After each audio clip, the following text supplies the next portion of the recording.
Ale takhle ta větev vypadá trošku nepřirozeně, směřuje moc dolů, že? Tak já ještě na ty křivce trošku zapracuju, půjdu zase nahoru, zase dolů, zase nahoru. Tak a když se podíváme teďkon, takhle ze zhora jako kdyby, tak je tam trošku už nějaká křivka v té větvi, ale já můžu ještě trošku přidat. No. To všechno mi vlastně umožní ten drát.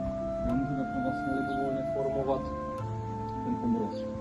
No a vy se samozřejmě časem, ten, kdo by se tomu chtěl věnovat, tak si osvojíte takový specifický druh křivek, který jako jsou pro ten strom ho nějak neohrozí, že ty větve nezlomíte a zároveň to dobře vypadá.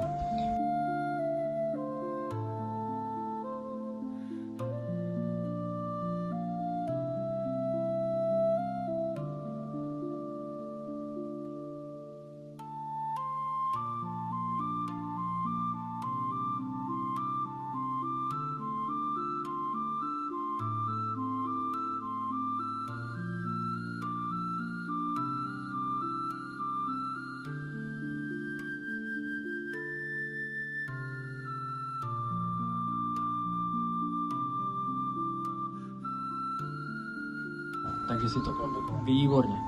Tak, tady vidíte, že už nám to hezky se usadilo ten drát, hezky tam sedí.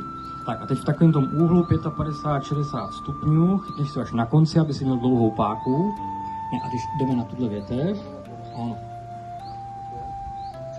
Takže pravá ruka drží, jistí to. Tak a teďko.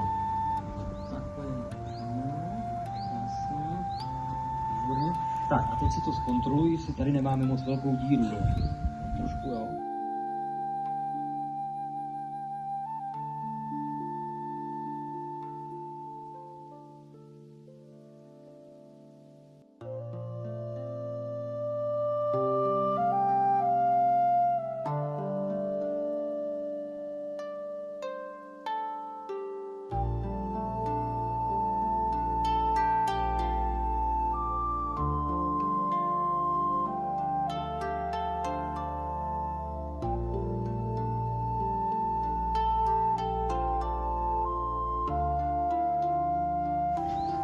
Já tě budu koučovat a ty budeš pracovat.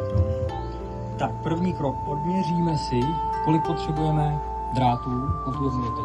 Ano, kousek víc. To by tak mohlo být, možná o kousek méně. Bereme tuhle s touto, tyhle dvě. Tak, a teďko. Směřují nám ty větve nahoru nebo dolů?